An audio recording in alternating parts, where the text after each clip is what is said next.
Welcome everyone to What the Force. I'm Marie-Claire Gould, your host, and with me for all of the Skeleton Crew episodes has been and will be Kyle Gould. That's me. Yeah, I never will have a call sign or some sort of introductory. Do you want one? I don't know. Nothing's stuck so far. Oh yeah. Yeah. You did try aye. That's true. And arr. It be me, but Yeah. I feel like about my call sign the same way as I guess Jod feels about pretty much everything. Indecisive. Yeah, right. Let's get into it. It's the finale of finales. I can't wait to find out what you thought of this show. Should we talk about this episode and then this show itself? Yeah, the show itself? absolutely. Okay. So this was episode 8, the finale of this season. Mm-hmm.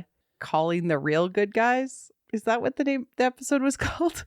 I should have written it down. The real good guys. The real good guys. Which, of course, is like all of the other lines in the show for titles, lines in the show. Mm-hmm. Overall, this episode, what did you think? Oh, I asked first. Oh, okay. I enjoyed it. I felt like it did what it needed to do. It brought us back full circle. It showed the growth of the kids. It was entertaining. I felt like the pirates were really not very smart people. So that was a little bit frustrating for me personally halfway through the episode. But overall, like, I enjoyed the plot of the show. I enjoyed the action. I enjoyed the danger that the kids were genuinely under at any given moment, in that it felt like the stakes were real. And it felt like a good conclusion to the story, even though I wanted a denouement, like what happens slightly after they get home. Like, Right? Yeah. So that's what I felt like I was missing. I was like, that was a very abrupt end to the episode.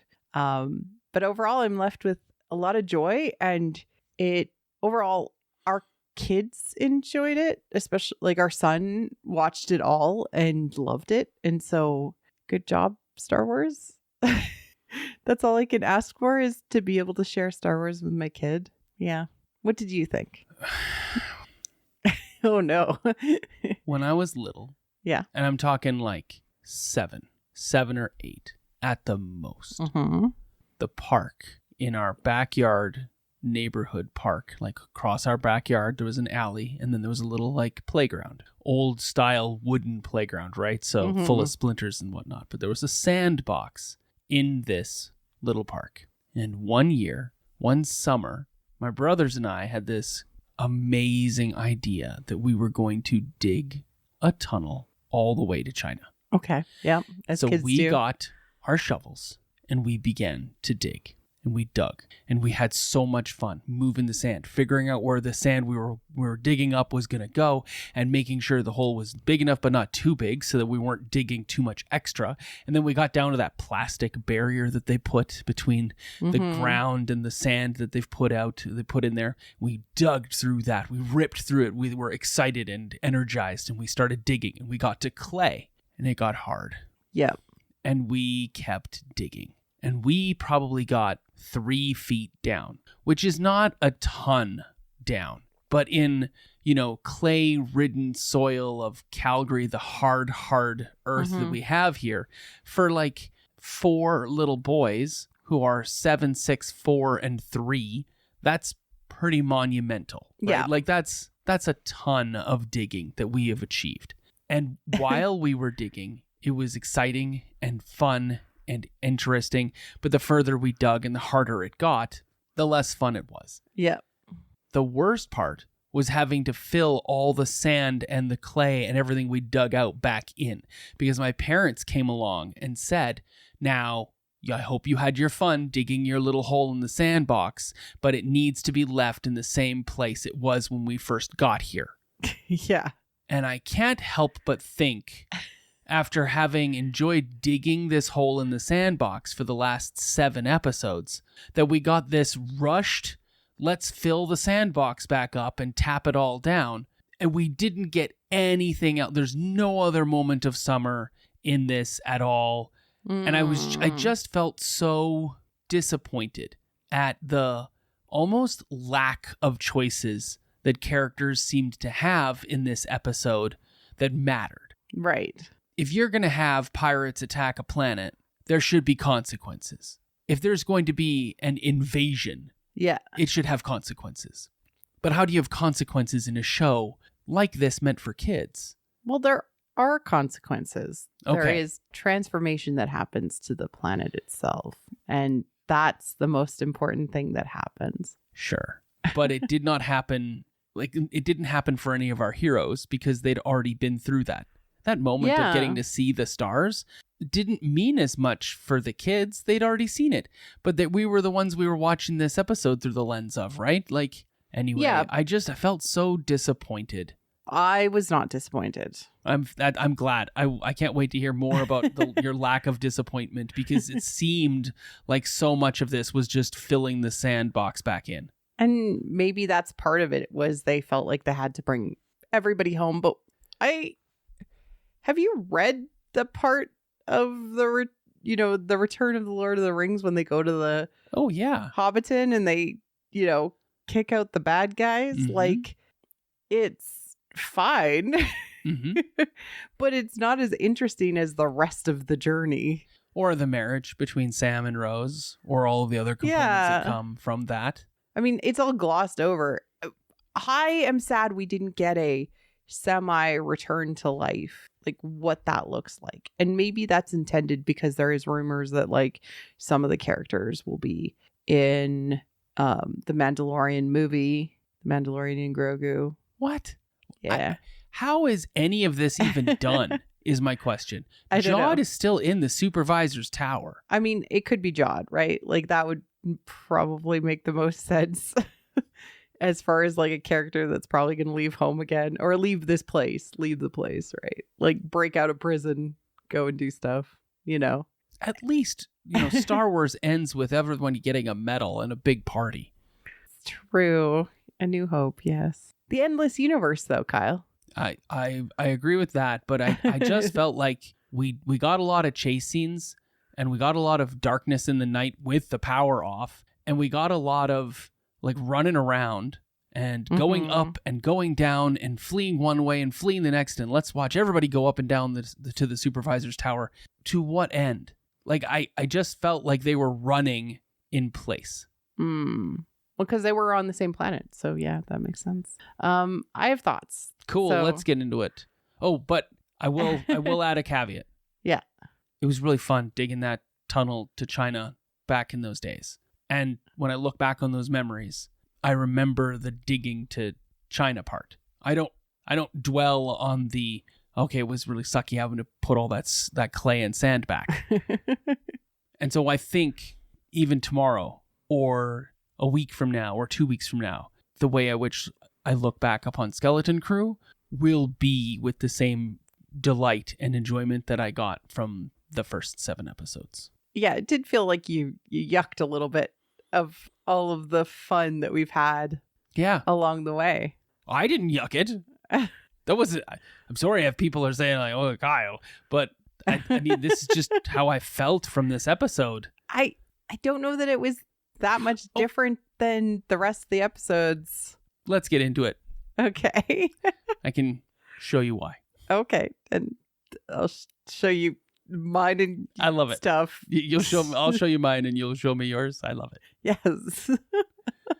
So we have the ignited lightsaber sound in the dark, and then he immediately turns it off, like you called it. You're like, this is not going to do anything. This is the least cliffhangers of cliffhangers. Just for drama. Nothing's going to happen. Symbol of the next 40 minutes to come. Oh God. Okay. I'll be better. I'll try. Don't be so negative. I won't be. So, the kids try to express to their parents that this guy's a bad guy. But Jod immediately uses his emissary powers to put them under house arrest. Yep.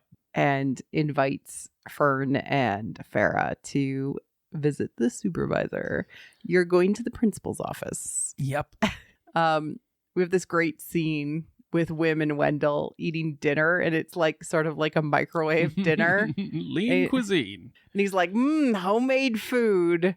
I'm sure you missed this. He definitely doesn't look like he did. No. And Was it a lasagna? It felt like it was a lasagna. yeah, whatever Star Wars' version of a lasagna is. Yeah. But it is actually quite intimidating because the security droid is in their living room, and so they actually can't talk freely about anything, the trauma that Wim went through or his fears or anything. Yeah. It's actually quite scary. Like, the use of the security droids reminds us that sometimes under the guise of security, it can turn authoritarian very quickly, much like we've seen throughout the show when we've seen the adults trying to break with what the security droids tell them they have to do. Exactly. Wim is trying to communicate with Neil over the course of this. I love that the walkie-talkies are still a thing, and that the walkie-talkies have had a place in this show all along, and then feature so prominently in this last episode. And they're able to communicate with KB with the walkie-talkies too. That was something that appeared in this episode for the first time ever. Yeah, but sort of makes sense. I mean, he should have just been yelling up the gangplank, and instead he talks into the she turns her implants to FM radio and is able to pick, or ham radio, and picks it right up. But he throws off the security guard by playing with his action figures and calls one of them Princess Fern, which I thought was so cute. There isn't really a lot in this other than just the foreboding of being sort of stuck in the norm, right? Jod's just going to get away with it. Yeah. I kind of felt, I don't know if it's here or in a moment that's almost yet to come, that it would have been the perfect end of the first season. Jod's in power. Everyone's been returned home. And if you'd gone a little bit to the left, you could have ended the whole season right here, and then had a lot of this development and running around and chasing in the second season as they sort of create a rebellion on the planet. Exactly. Sort of, yeah.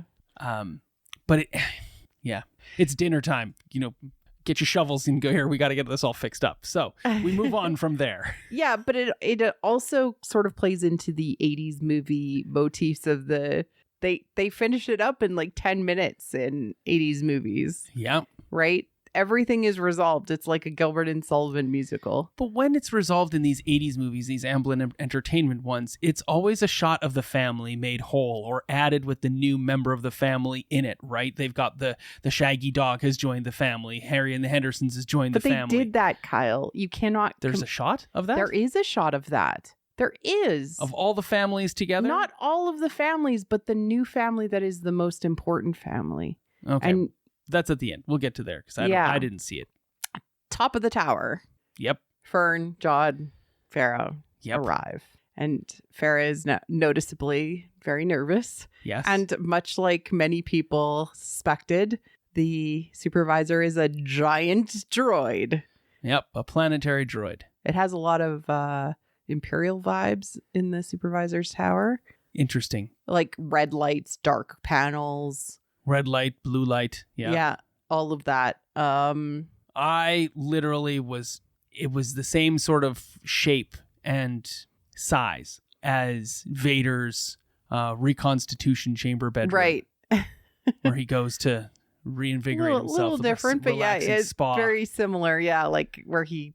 And the way it rotated, right? The turns to reveal itself sort of thing felt very Vader-esque. Being all black with a red light eye does not seem very positive, but it's all about control, and it kind of had both of those feelings where it turned from red to blue and how colors are used. It's been so long since the supervisors met anyone or seen anyone, and I was like, why? What is this bit of tidbit that you're telling us about? Like, what an honor. This supervisor doesn't see people anymore. And then when they walk through, there's dust coating everything as Jod runs his finger along the top of a chair, and like at least half an inch of dust comes off, and he wipes his hand away. Yep. And I thought, that's some great color, but why? And we're never going to find that out. No. Well, I mean, the assumption is probably when Undersecretary Farah is like put into place, she's like the person under the supervisor. Yeah. Maybe she met with the supervisor when she was first hired. Yeah. And that's it. And maybe that's like when people meet with the supervisor is when they... I can only guess. Yeah. I think that's all that it's trying to say is that, like, obviously the society has become stagnant and broken. Mm-hmm. I liked the meeting with the supervisor. I liked how he immediately was like, well, you're back. That's great. You know, Jod, Mm-hmm. are you an emissary or are you a Jedi? Because the last transmission we got from the Jedi said that the Jedi, or from the Republic, was that the Jedi were all traitors. And I cackled. Yeah, and you did. did. I was like, oh, that's great, actually. Yeah. And yeah, that they're basically out of the loop for 35 years. Yeah. Or 30 years or whatever it is. That's the whole length. Yeah. It seems it's not any longer than that. Yeah. I would, maybe it's okay. So the supervisors received instructions and whatnot in the past, but it's been only 35 years of stagnation. Well, they received a communication through the barrier. Because it was strong enough. So it was Order 66, basically. Absolutely. Or it was the one that, and maybe the supervisor monitors sort of generally anything that kind of, because also controls the barrier, so can probably receive communications out there. Yeah, because I thought the dataries they had were not from the Republic. They're from the old Republic, not the Republic that, Palpatine takes over. Definitely nobody has come for a really long time, even in the Republic, if there's that many vault. Exactly. So, one-way message. Jedi are traitors. I loved it so much. Yeah. And then he's like, so which one are you? A Jedi who's a traitor or an emissary or a fake emissary, basically? I loved that so much. Yeah. And Jod chooses to just, destroy the man behind the curtain, i.e. the droid. Yeah. It's a strange choice. Feels like we're, I don't want to say anything negative. I think he was under threat. Like, he had all those droids coming in. 100%. But I also feel like they've written themselves into a hole. Like they've only written themselves into one path and one direction here at this point with the droid supervisor and with Jod. The decisions that Jod makes are very simple decisions. There is no complexity to Jod at all. No. And it's frustrating me because for 6 episodes, we got the guy that went back to get the kids. He goes back for them to make sure that they're brought forward. And now we've gotten 2 full episodes of him threatening the kids with every single, even if they're just barely irritating him. And there's no twist to this. No twist back, as it were. So he has to kill the supervisor, is what I'm saying. Yeah. He's been written into a point where he has to be the one that brings about the downfall of the planet. Instead of the kids. But the kids sort of do bring the downfall of the planet. And I'll get to that. Sure. But destroying the supervisor pulls down all the droids, shuts down basically all the power to everything. Yeah. And I like the line where he's like, Fern, bring your mother up to speed. That was great. It's a great line. Wim quickly realizes the droid isn't actually watching him anymore. The lights are all going off. Wendell's like, oh, there's a power outage. Oh, it's the whole Neil's block. in the bath. Neil's in the bath. Oh my gosh. And the kids start to realize, okay, we actually have an opportunity to make a difference. We got to save the day. Mm-hmm. This is what all our training's been for. Exactly. We spent 7 episodes training to save the day. Yep. Jod threatens Farah and Fern to let the pirates in, and instead of destroying the barrier, they decide to just kind of open it up to the pirates. And of course, Neil being in the bathtub was a delight. Yes. And Jod once again lies to Fala to say to Farah, hey, absolutely, I'm nothing bad. I'm gonna let my guys in, nothing bad. We just want the money. Right. Instead, it's begin the invasion. Begin the invasion? And there's not enough of them. No. To take over a city. Not in this, maybe this small central place that this is, but it's a whole planet. I know. Well, and a lot of people are like, is Atten only one city? Is it, there's a lot of questions about Atten after this episode. Was it actually multiple cities or just one city or like... Well, that only matters in as much as the plot. It is relevant to the plot, right? It didn't really matter to this situation other than the pirates don't seem very smart. If they were smart pirates, they would have just gone directly to the mint, to the vaults. Where the ship was docked. Where the ship was docked and gotten the money that was directly there. The populace doesn't really matter. And yet they attacked the populace for some reason just to cause terror. I don't understand that part. I'm trying to wrap my brain around it and make it make sense. And it's like, it doesn't want to. They just start shooting indiscriminately. Yeah. Like because they don't care about life. Right? Yeah. They only care about money. I guess that's what it's trying to say, but it doesn't seem very smart at all. Like he would have said like, hey, the vaults are open. The droids are shut down. Go take all the money, load up the ship. Right. And then we'll get the hell out or we'll stay. I guess he was planning on staying. And yes. And inducing terror is a way to control a population, I suppose. But there's not enough pirates. There's like 50 pirates at most. Yeah.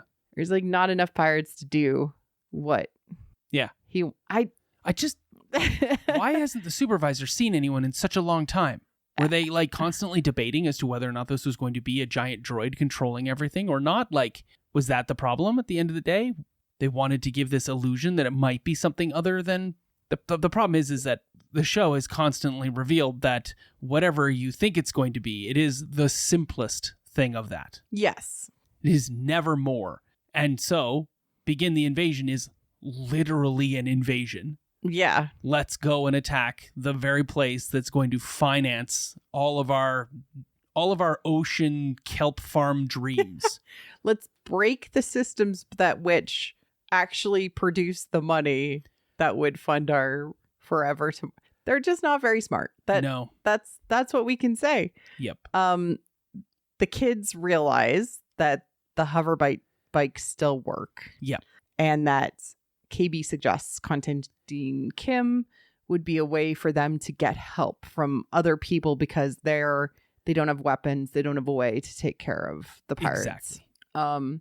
We blast off and call the real good guys and beat the pirates. I wrote that down because it was such a perfect whim line. It 100% is. And then they jump onto their hover bikes and speed off, and Wendell's yelling after him, and he just happens to see a guy on it's just a kid sitting there with on his bike, and he's like in the dark, gave him like $20 and stole his bike and just punched him. Yeah, or something. And Wendell follows, yelling after him. Yep. But the pirates invade, and there's a lot of like sort of back and forth between like KB telling her parents to hide, and obviously her parents are still in danger, and the chase of the kids and the pirates going after the kids for reasons. Mm-hmm. I don't know why. Like, I don't know why that. Oh, whatever. Evil. I know. Why are the Scary. pirates chasing kids on speeder bikes and shooting at them? It's like, but we could just go get the money. Yeah. No? Okay. No, we have to chase these kids and shoot at them. But it is cool that, like, it did feel intense. Like, the chase and the fear of the moments and the jump over the chasm where Wim's like, no, we can trust KB. She's done the calculations or whatever. And and you'll even make it, Dad. And they all speed up and they do the jump, which was so fun. And then Wendell cheers. And I was like, yeah, you can learn to trust your kids a little bit. Exactly. That was part of the lesson. But we get this good shot of them jumping over with the barrier like lit up in the background. Mm-hmm. And the barrier reminds me of the Northern Lights, which reminds me of home. Yep. Which is nice. They are home.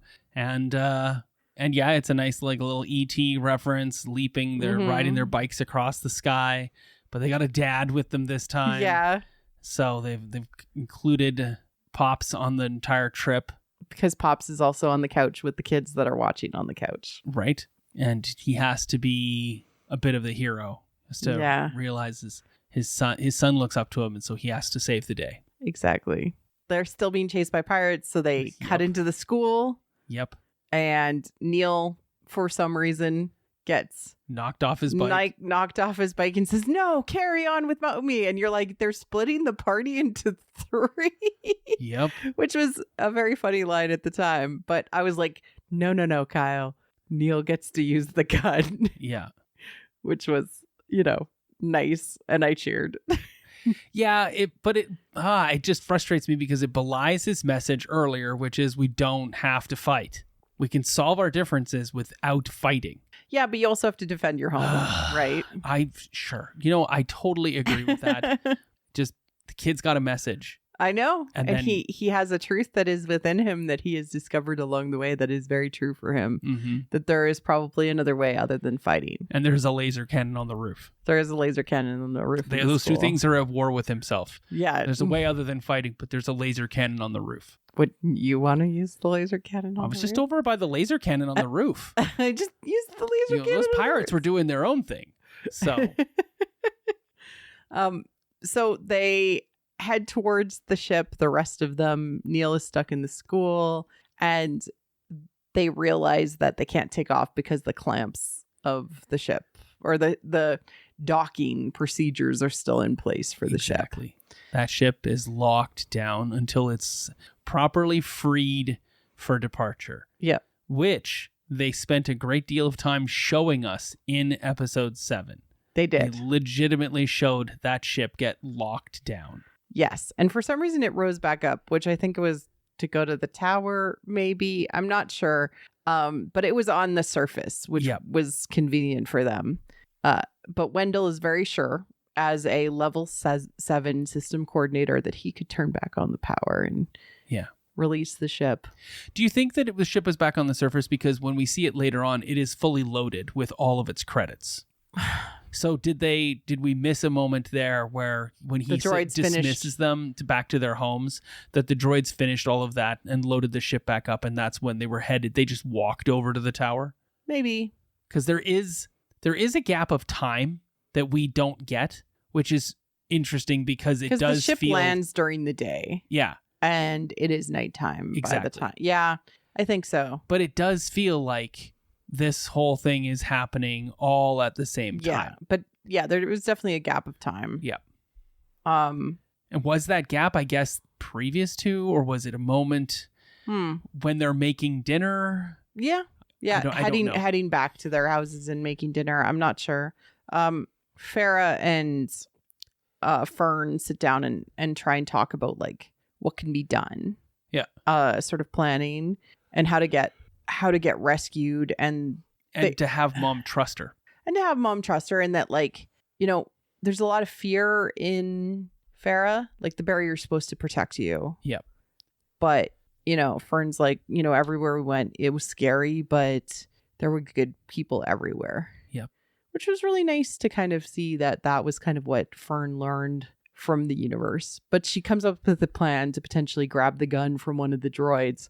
It's so funny that Fern says all of this because it's later on repeated by Jod of all people. Yeah, but in a heartbreaking way. We'll get to that in a moment. Yeah. And Jod's like, well, actually the now plan is goes on the intercom, hushes them down, like, stop planning, stop trying to escape. Shoots near them. Yeah. And he goes on the intercom, is like, I'm now your supervisor and you all work for me. Yes. Speech. Yeah. Great. I liked it. It was awesome, fun. I loved it. It belies once again what Jod wants isn't that unreasonable. Just go back to work. It'll be fine. You're doing this stuff already. I don't want anybody to stop living the life that they were currently living. And he even asked the pirates, like, don't actually kill anyone. Yeah, like, don't kill people. I need them. Yeah, like, I want them to do their jobs, please. We need the money. He has been not wanting to kill people this entire 8 episodes. Okay. But he's definitely going to threaten to kill them at every single turn. Yeah.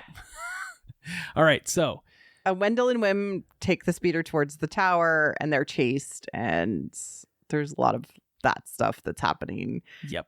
And one of the pirates accidentally shoots the tower, and John's like, "What are you doing?" I'm in this building. I'm in this. We need this building to run things. Exactly. But Wim shows up in the elevator when they say, "Oh, a speeder rushed towards the tower," and he tries to bluff his way out of this situation with his walkie-talkie. Like, I've already contacted the Republic, and they're on their way, and he's like, nothing can get outside the barrier. Like, they go back and forth, and Yep. but I've got the crystal of the founders. I loved that. That was just a delight.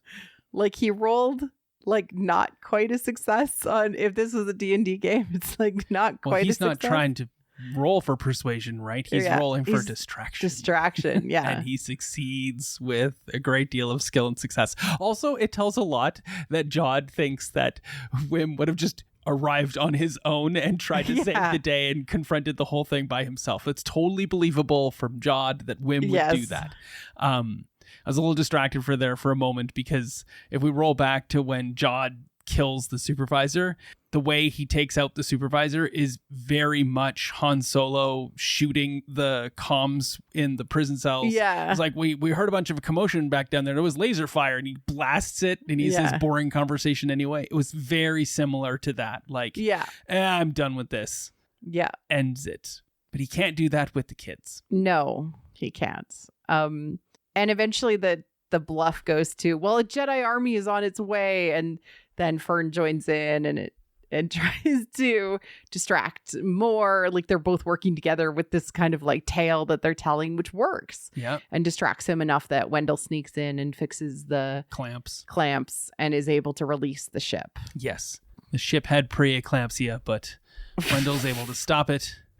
And the ship is freed from its mooring. KB escapes with 33. Yes. And I loved this moment where they're taking off and she's holding his head and he's piloting.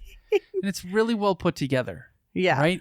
Even up until this point, all of the things that are happening when they're happening, it's very tightly woven and very, like, there's so many moving parts. There are so many different characters all involved in all of this, and all of the conversations that need to happen to get all of these people to where they are now is very well done. And Neil gets to use the gun. Yes. To protect KB, which I loved. Yeah, 100%. Yeah.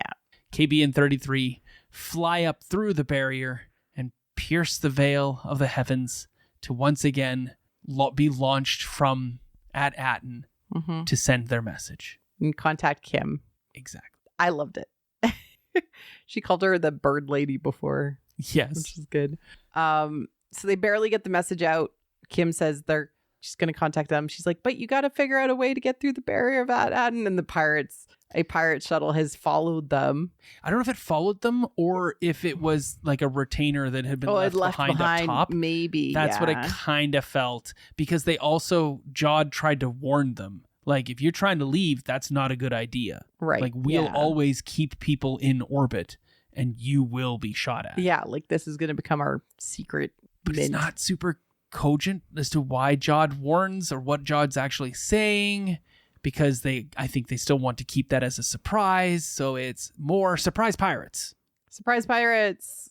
And the pirates hit them. And then Jod lays on the guilt onto Fern and Wim so bad. Look what you've done. Yeah. It's all your fault. Yep. I'm divorcing your mother because we cannot control you children. There's no mother. I'm just very disappointed. You were just very happy that you had Fern and Jod scenes, or sorry, Farah and Jod scenes. Yes, I look, in the first 2 minutes of this episode, I was very excited because Jod hauls Farah and Fern with him, and I was like, ooh, a date. Didn't turn out that way. No, it did not. It was a very bad date.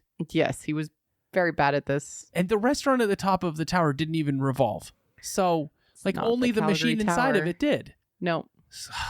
It was not exciting. No food, only dust. Yeah, dust and death. So Fern and Wim and the parents watch KB fall in the ship. And she's like, I'm working on fixing it. And her parents are and we genuinely think something has happened. So it was very scary. You do kind of see the ship pull up or pull out of the dive at the end. So I wasn't worried because I was paying attention.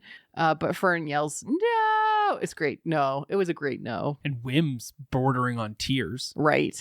And he screams. And I looked over at our son who was watching the show with us and who has staunchly refused to talk about it. And he didn't look to be too particularly concerned either. Mm-hmm.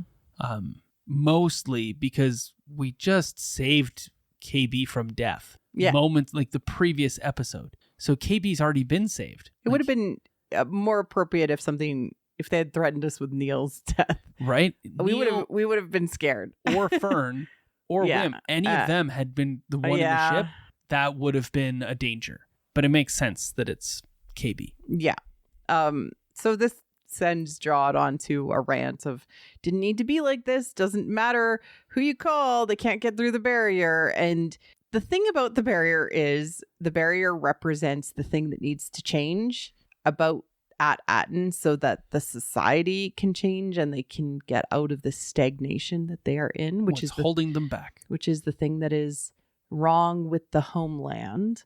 And the kids learned that only through removing of this thick outer protective shell with the ship can you actually open yourself up to new experiences and find your way to a new way of living. You can't grow and develop until you break free from the egg. Exactly. And so much like what happened in episode 6 with the removal of the outside of the ship, that's what's going to happen with the barrier. But we get first Jod's backstory. Oh my God, the 2 sentences? Okay, sure, let's do that.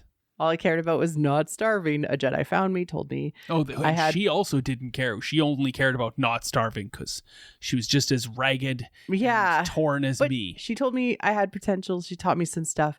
And then they hunted her and found her and killed her in front of me. Dang. No, it made me watch, not just killed her in front of me. Made me watch, yeah. You have a problem with this backstory? I have a problem with the succinctness of this backstory. It's the same as my problem with the invasion of Atten. There isn't any nuance. No. It doesn't actually tell us anything we didn't already know about Jod. I just didn't want to flashback to Order 66 again or I didn't whatever. either. But it seemed like actually this Jedi was on the run. Yeah. Potentially. And so it was after Order 66, which is a nuanced sort of Jedi story that we have not seen quite like this before. But it is also the simplest solution. Oh yeah, make him a person who is literally needing to do anything to survive. And the problem is that like I don't think that you can. It's really hard to blame people who have only known poverty for the choices that they have made to not fall back into that place. So it worked for me. It is surprisingly simple for an amazingly complex character that we had been presented. Yes. And it is, again, as I've said repeatedly this episode, this chat, is that they keep whatever it is that we think it could possibly be, it is the simplest thing of all of those things. Yes. There is no depth. There is no secret underlying motivation. Yeah, and I think that yes, exactly. And I think that it made sense that he wasn't like a Jedi who'd been in the temple or whatever, right? Yeah. Like, because then it's like whatever he received was not quite enough and nobody cared about him. And all of his truth that he gave the kids along the way, I've been lonely. I've been hungry, even to the pirates. Like, he's always actually quite truthful. Yep. With the kids and more recently with the pirates. He hasn't been given enough time to pull himself out of this hunger for greed and wealth because he's in a place where he's known the opposite. He's still constantly reacting to things because he doesn't give himself the time, doesn't feel like he has the time for himself to think things through and think about how to do it, because he's just simply reacting, making a choice and moving on, and it causes him to then have to make another reaction and move on and make another reaction and move on. So there's not a lot of depth of thought when you're talking to Jod. It's just whatever inspiration strikes him in the moment, whether it's the "I'm hungry" speech or it's burying the lightsaber to the hilt into the supervisor. It didn't look like he really thought about that decision much. No, and it sort of is like the tragedy of what we're seeing his character look like in this, in that he doesn't feel like he could pull himself out of... He doesn't see a way out of it other than the things that he's always known. Yeah. And so, like, in truth, what this character needs is somebody who offers him a new way, just like that Jedi did, that creates that security and community for him. Yeah. And he doesn't have that way out because nobody is as powerful as he is. Even these kids really aren't that powerful, but only working together. So, but then he makes that comment about the pinpricks of light in the galaxy. And you're like, dude, I really want to like you. And I really did like you. I know. For 5 full episodes. I know. Until the turn. And now, what's going to pull you back? And that's the problem I have with the supervisor being the droid. And with, I mean, Wendell and the forthcoming punch that we haven't gotten to yet is a great moment for that. But we haven't gotten that moment of someone who's a bit wiser to show Jod the way. Yeah. And we didn't get that. Right. And it could have been the supervisor. It could have been somebody else. But like logically, the only character in the entire show that could have shown Jod the way would have been Kim. Right. Or the pirate. Right. The old pirate. Exactly. A pirate hollow even would have worked. But he wasn't really given an opportunity to change. So that's sad. If the man behind the supervisor had been the great pirate, Rened, then I think there would have been a great opportunity for resolution. Because if he hadn't slain Brutus, then Brutus could have been the big bad in this final act. And if Brutus was slain, then Rened himself could have been the big bad. Or Nuke, the other pirate guy who makes a decision that, like, you know, I'm going to be the new Jod. I'm going to make bad decisions. Oh, Gunner. React. Gunter or the other guy, Crate or Nuke. I don't remember what his name was. But if you'd had one of those guys to serve as your conflict. I mean, I'm just talking about the story that was given. The sadness is that much like Hook, not Peter Pan, Hook, when the little girl says, it's just because you've never had a mommy. Yeah. You know, like that feels like the problem Jod has. It's like you've just never had somebody who like hugged you, dude. Like that feels like the problem. And it feels like a problem that the show is not interested in solving. Right. But still, I want it solved. So maybe I'll write a fan fiction about it. I don't know. It's still unresolved. Oh, I know. And it could be something that is solved in the future because he's such an interesting character. And he's not gone. Which is good. Let's get back to it. Yes. But, Wim goes for the lightsaber. As he should. Right? And they enter into this sort of force pull / lightsaber battle. Fern helps him. This all comes down to, well, maybe if we destroyed the barrier, this would actually solve the problem. So Wendell goes to destroy the barrier, and then Jod gets distracted and starts to pull his fingers, which is, we both cringed. We're like, we feel old and this hurts. What a great sound effect that was, because it was all sound. That was all sound. So good. And like the actor like slightly stretching his fingers back. Yeah. But it sounded bad. It sounded not healthy. Good job, Skywalker sound. Yes. We appreciate you. But then, you know, Farah decides to join Wendell, and that's the big turn because Fern begs her mom to listen to her. Yep. And she does. Yep. And that destroys the barrier, which actually is the big transformational moment for this system, the planet. Which is just, this whole show has been about pushing buttons. Yes. They're pulling levers. Everybody's got to push a button. Push buttons, pull levers. Yeah. Even Wendell gets to push a button. Yes. To free the clamps. And it's the same color as the button. It's the same green color of the button that Wim pushes to start this whole thing. Nice. But the scene entirely lights up, and I was like, ooh, that full saturation does not look good on Jude Law. Like, it was just like, Oh, it's great. it was like everything was super bright as everything lit up and everything, like the barrier was destroyed. And then suddenly we see the stars are visible as everything kind of wipes away. The whole nebula wipes away, which was so cool. Yeah, we see him in his entirety. Yes, and fully spotlighted as the sad man that he is. Yeah. And we see the X-Wings arrive with the B-Wings, and they fight. Yep.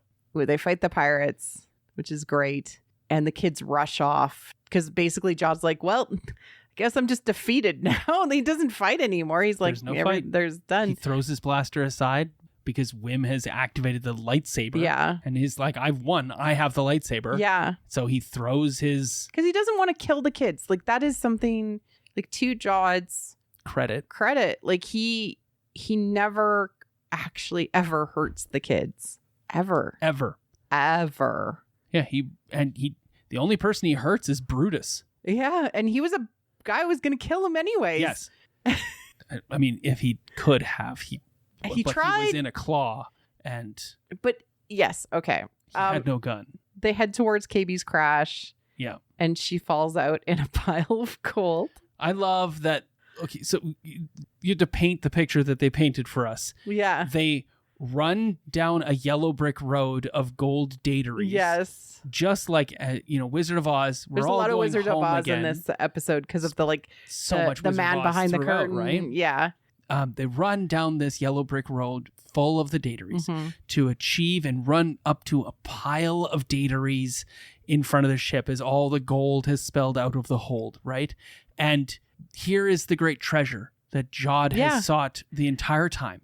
But it's not the treasure that was underneath the gold. It is the friendship and KB and them coming together. And they all hug, which is the family moment. They have built this new family that is all of the kids. Yeah. Yeah, we see that. I know, the but you said there wasn't the friendships you made along your way, but that's not how the show ends. It doesn't end with that. But what is after that? The school, there's a couple of lines. It's not much after that. Right. It just ends on Wim looking up at the stars. But the key moment is this moment with them all hugging and being happy that they're all alive and together. And that finished right there then. It should have finished right there.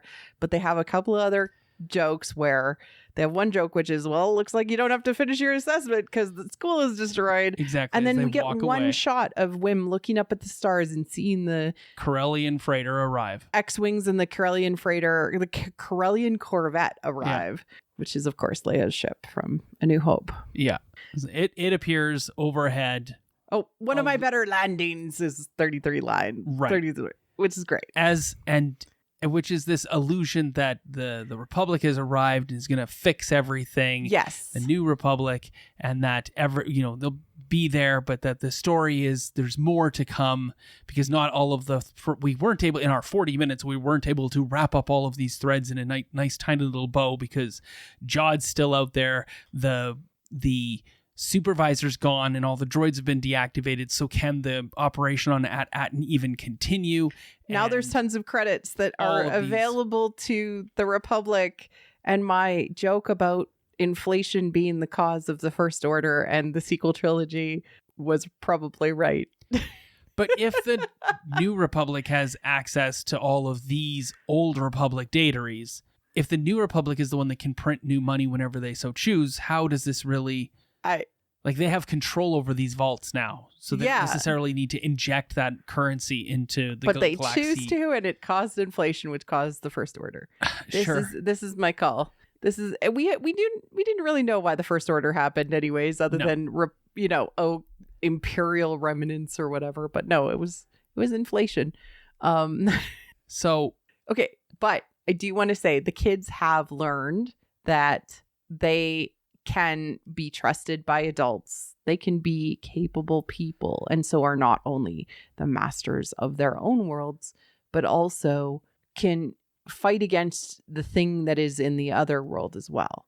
They are capable people and thus the masters of their own world, their two worlds. Right. And that is a key step in the hero's journey. And they also get the freedom to live which is rare too. I'm sad because the best line ever was dropped, where it's like, and now you don't have to take assessment anymore. And Wim could have easily said, don't you think that whole adventure was assessment enough? Yeah. It could have Because been. that was their assessment, Yeah. right? He missed the test at school in order to take the test in life. Yeah. I've learned enough on this adventure. Yeah. Right? A very Ferris Bueller's Day Off sort of skip school, go have the adventure in life, drive your friend's dad's Ferrari off the back of his glass house, crash the emissary's silver ship. Yeah. So there's a lot of... It worked for me. I think I showed like why it worked for me. Sure. Yeah. And it didn't work as well for you. Because they spent so much time on a conflict that I didn't think... because they spent so much time on a conflict that I just didn't think was super interesting. Because I didn't feel like the stakes were high for that. Yeah. Yeah. Yeah. In the end, the conflict was between Jot and Fern. Yeah. Jot and Fern. Jod, Fern, and Wim. He's an adult. 2 kids need to face him. Yeah. He's not good enough for 2 kids one. in a trench coat. Yeah. And, and I don't think that the ending for the conflict with Jod, this adult that they had to trust to be able to get home, was enough for the resolution on that, other than that they earned their parents' trust, which was key for them. Yeah. I think for me, I'm just missing on the conclusion of the story for Jod. That we didn't get any sort of conclusion for him, and he's been such a central character, and they've spent the time showing us that he's important and that he's considerate, and for 5 episodes he cared a great deal about them, and that he taught them so many things as well. And it feels like the lessons that he was imparting to them, one, they never really got to use against him. Yeah. Which is what you would have hoped for. Yeah. And 2, we, even though he decided in a moment of, once again reacting and not thinking that the money was worth more than the kids, we didn't get to see him flip back and apologize and say, no. Like, there are spots of light in this life, and you kids are one of those things, and I sought to protect and keep you safe. That's all I've tried to do, is keep those things safe, because there's a lot of terrible, bad people out there that hold your Jedi Master down and make you watch them kill her, when I need to protect that. I just don't have the tools to do it. And sometimes you can only do that with money or something, right? Like, at least it could be understandable in that way. Yeah. It just, maybe if there had been a Easter egg at the end of the season here where Jod is up in the tower all alone and some guy comes out of the back of the thing and says, well, you really screwed that up. Yeah, or something very Darth Plagueis the Wise. Right. In the Acolyte. Yeah. Real, but also like there's always a darker master. Oh, there's always someone to learn from. Yeah. And there's always somebody else pulling strings that we don't see. I'm saddened because we don't have a satisfactory conclusion for him. Yeah. He's literally just left there all alone like he was before, which he stated is his big problem. Yeah. So it's like, oh, dang. Okay. But as I stated at the beginning, Mandoverse, I've been told. Thank you, Tom. Mandoverse is the name of the Mandalorian connected I universe. still like the Mandalorian cinematic universe, or the other MCU owned by Disney. I still think that's hilarious. I don't think I made that up. I think I stole that from some fans. Either way. But Mandoverse is the name of it. And apparently he could still show up, or characters from the show like Kim could show up, or I would love to have Kim back. Absolutely. Kim is a great choice. Excellent. I mean, Pocket, I want to see her. Oh yeah, Pocket. Kelly MacDonald. Jod coming back would be amazing if he's up for it. Jude Law. But yeah, I mean, overall, what they were trying to achieve was they wanted to use homage to the 80s Amelin movies that they loved and tell a unique story that spoke to their inner child. Not in the exact way, a Star Wars version of it. And if that was what they set out to do, I think it was highly successful. Because it was a show that was filled with joy. And there are enough loose threads to see a second season. But enough tied off that it ends here. And if that's what happens anymore. Yeah. But I would have preferred a few more tied up loose ends if you're going to end, like, you've left it too much in the middle. And so now I don't know which way, like, I'm a little dissatisfied either way, right? Yeah. Because you've wrapped it up enough that I don't think it needs a second season, but you've also left it unraveled enough that, yeah, I need to know what happens next with these kids. A lot of people were calling for maybe an animated show, which I think would be great because they could do a lot with that. Yeah. I mean, just do a second season. Do a second season. The kids have grown a lot, though. Yes. So you'd have to have like a time jump or something, which is okay. They've chosen to do that in like Avatar: The Last Airbender. Absolutely. Live action. They go visit Jod in prison on Atten, and Jod reveals to them that the Orb of the Founders is a real thing. The Crystal of the Founders? Yes. Yeah. And that would be so funny. They have to go off and save it, and Jod has to come with them. Yeah. I like this. I'm not opposed to it. Either way, it brought out so much joy that I feel like Star Wars has been opposed to for a long time. Yeah. And Star Wars, why so serious? Yeah. Yeah. Why are you so serious? Why does it have to be serious all the time? Yeah. And in that level, like, I'm absolutely so thankful it exists. Yeah. It is my favorite thing that I've seen in 2025. And it is up there for things that I enjoyed and will have strong, fond memories of throughout 2024. It gave us new characters and new places to fall in love with and a whole new adventure in a Star Wars world that's full of delight and wide-eyed wonderment. Absolutely.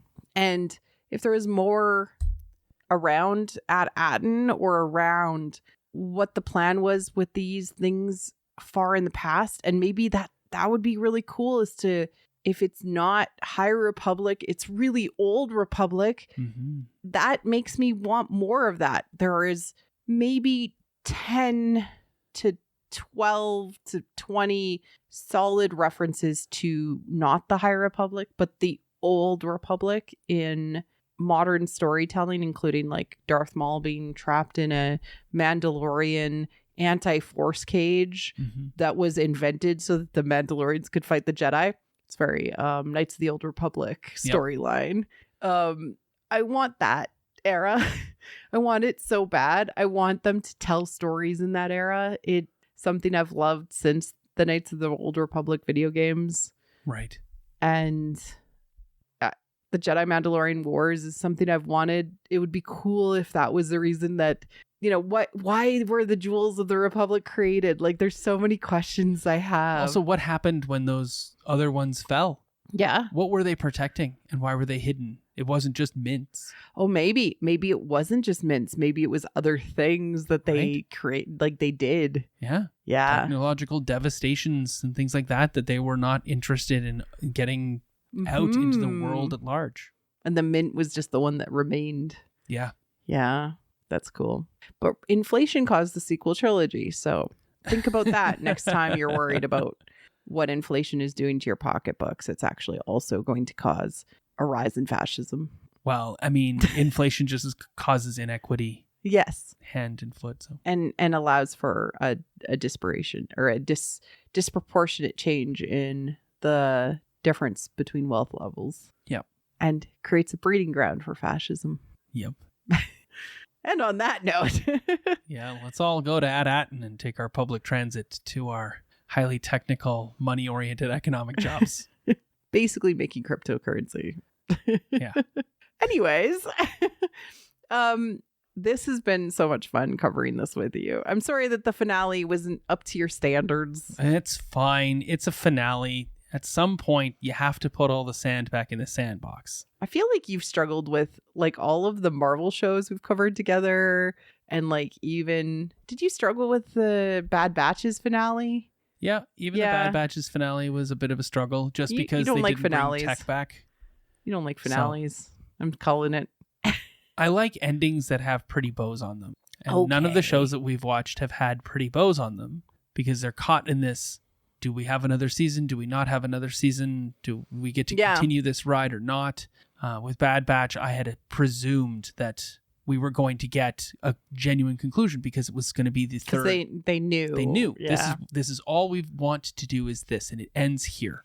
But the problem with the Star Wars universe is that the story never ends. Right. And so they always leave it open-ended, much like the Marvel universe, which they used to just do in the after credits story, but now they're doing it earlier and earlier on with all these open threads to leave the story open in the Marvel universe. And it's like Star Wars has learned the wrong lessons for that. People still want satisfactory conclusions to the story that they're currently in, which I think we got. Like, I truthfully think that hug is the point. It was the point of this whole show, was that friends we made along the way was the treasure. But they got to that in the 6th episode. I get it, but they all survived the trial of their powers, which proved that they returned from their adventure capable people, and they were able to bring that wisdom back to their parents and change their parents from being afraid of the outside world